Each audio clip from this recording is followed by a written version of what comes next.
Okay, I just saw the new 59 Disney animated film, Raya and the Last Dragon.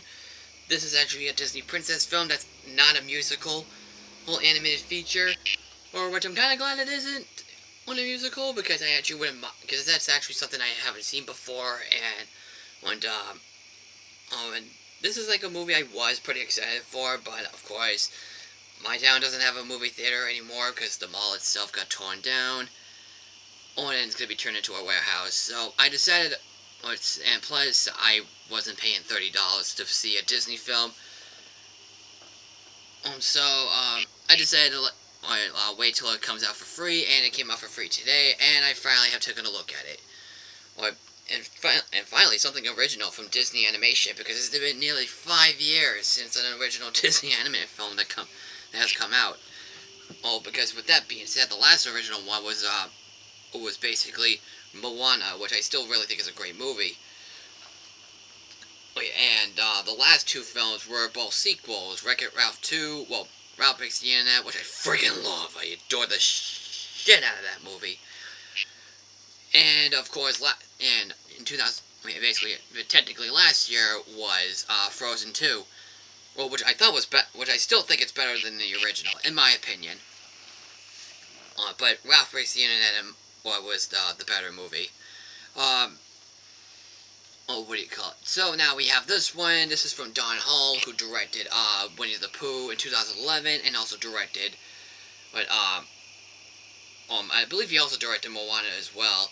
And also directed with Big Hero 6 and Meet the Robinsons. And on a guy named Carlos, who also directed Moana last time, are back together. And basically, we haven't had anything about the Asian culture, about the Chinese culture. Well, actually, it's supposed to be the Southern Asian culture, but we haven't had anything like that since, like, I believe Mulan. I'm not gonna lie, this is probably the best Disney princess movie that's 3D animated since Moana. I still think Aladdin is the best Disney princess movie in general. Oh, but I really feel that this one actually does things that are just as good as Moana. The basic plot of the film is about a girl named Moana, played by Kelly Trance Marie, who you may recognize her as Rose from the sequel trilogy of Star Wars, starting with The Last Jedi. Her land has been destroyed. It's been like corrupted, or because there's like a bunch of other lands in the area, or because the film opens up with a giant map of a dragon on which areas they go through, like Tail or Hot or Fang, the whole bunch. Which I think that's really clever, honestly. Um, so basically, this is character, and this is girl, and she's basically all throughout the movie.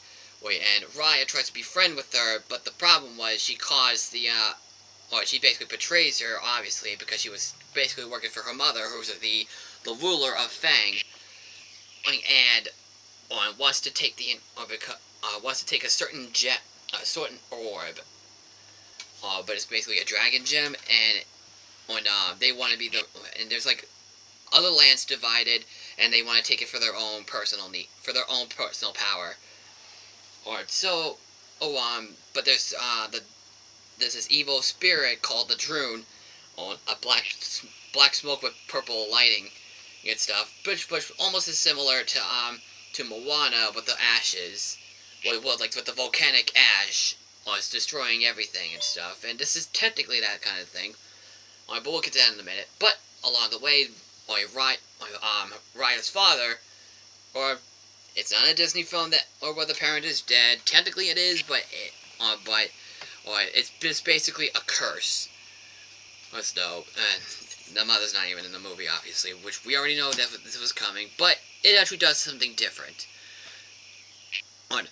Her father gets cursed, and then 6 years go by, and she's riding on her her animal companion named Tuk Tuk, voiced by Alan Tudyk.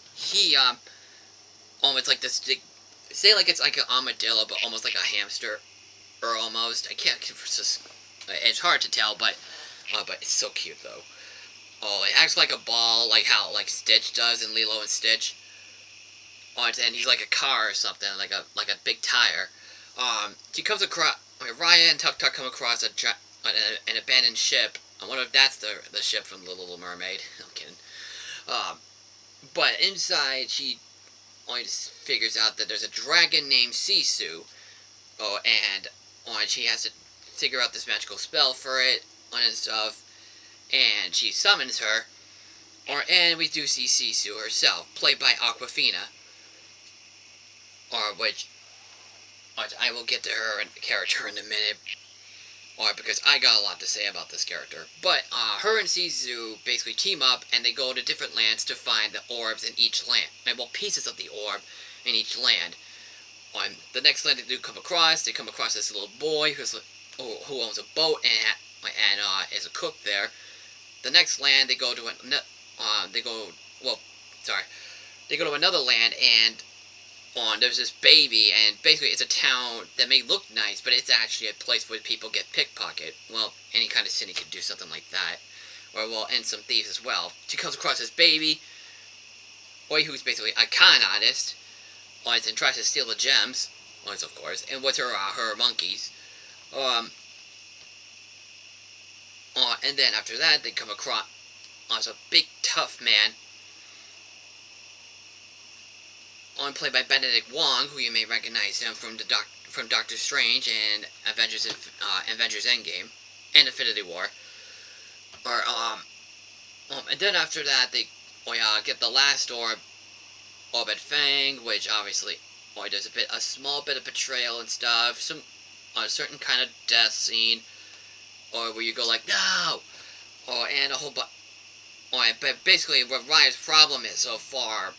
And it's basically the focus is that she has to learn how to trust people, but which I have never seen that in a Disney film before. I think that's really original to me personally. So basically the feedback of this film is that a lot of people say it's kind of similar to Avatar: The Last Airbender, which is technically true. But it doesn't go all the way ripping it off or anything. But they're kind of right. But in terms of lands being divided and stuff, but there's nothing they have their own certain powers and stuff. So that's basically their own different type of this kind of story. But it's also it's basically like Moana, taking elements from Moana and Frozen 2, basically their plot, and putting it all together. And honestly, I think the story itself is excellent. It's excellently executed. This is one of Disney's bestly told stories. And and one of their best looking animated films I've ever seen, and the music in this film sounds epic. And let's start with the good stuff, because honestly, there's so much good things about it. And like I said, the story is beyond great. I have no issues with the story. It's very easy to follow, and you definitely get sucked into it. Raya is a really lovable character, and a lot of the time you do genuinely feel sorry for her because she wants to trust people, but it's just hard for her to adapt, especially at the beginning of the film. I really like the characters. Actually, I love all the characters that we come across throughout the film.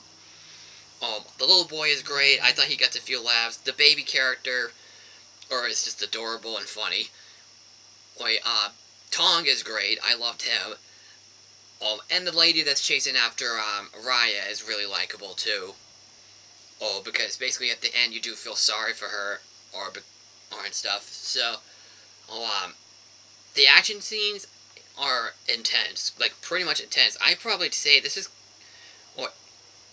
I know we could probably agree Hunchback of Notre Dame or even The Black Cauldron or some of Disney's darkest films. I think this is the darkest of the Disney animated films that I have ever seen. But I mean, in all the best ways. The action scenes are pretty much intense. It's crossbows going into someone's knee, or crossbows going into someone's chest or something. That's just intense. Even that spirit, or turning people into stones and then going to the stone and polish or something. That's really intense, man. Or even the fight scenes as well.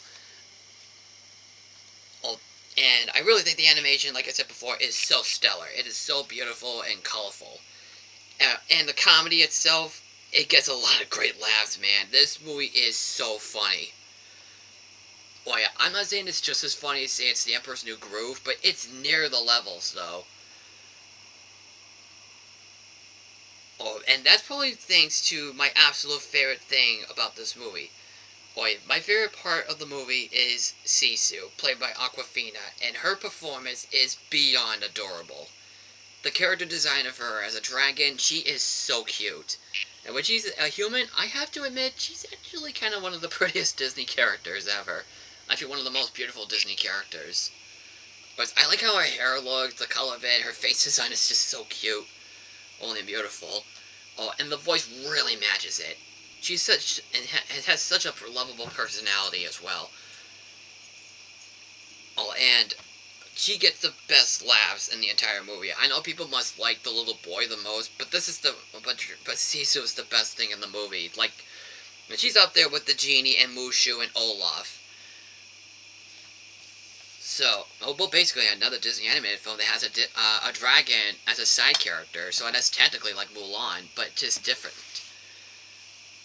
Alright, well, basically in Mulan, it was just a male dragon, and now, Raya in The Last Dragon is the female dragon, a really hilarious female dragon. I think she's a little bit as funny as, say, Mushu.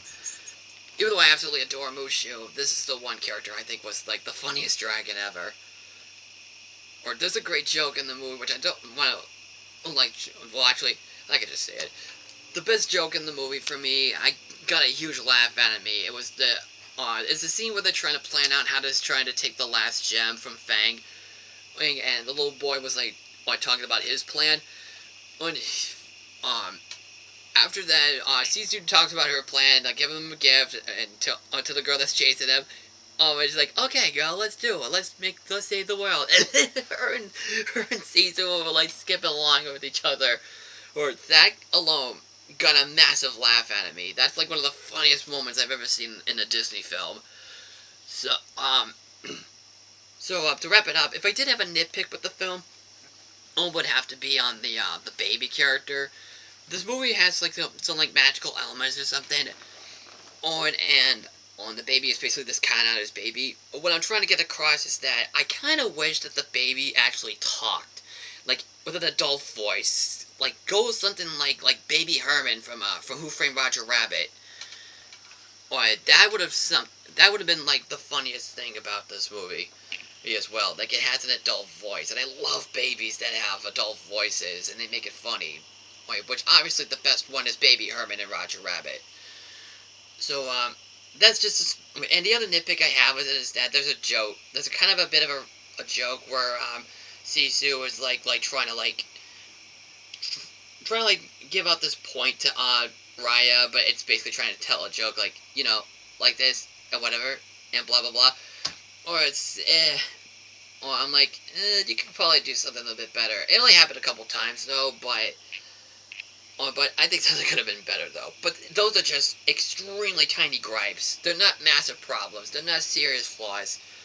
And I don't have a problem with this movie at all, per se, because I dare say this is a masterpiece. I honestly go as far as say this is a 10 out of 10 movie. If you haven't seen the movie yet, it's free on Disney Plus. Go watch it. Buy it on Blu-ray. This is one of the best movies I've seen this year. I dare say I kind of like it just a little more than Godzilla vs. Kong, even though I still think that movie's awesome too. But I got one more movie to review. But it's not the final film of the year, obviously. Basically, it's today's video, obviously. I will get to that, which is my personal pick, probably my favorite film of the year. So, just comment below what you think of the movie. Follow me on Twitter, Facebook, and Instagram. Don't forget to subscribe and share the video. And I'm the Bostonian Critic, and I will see you later on. Take care.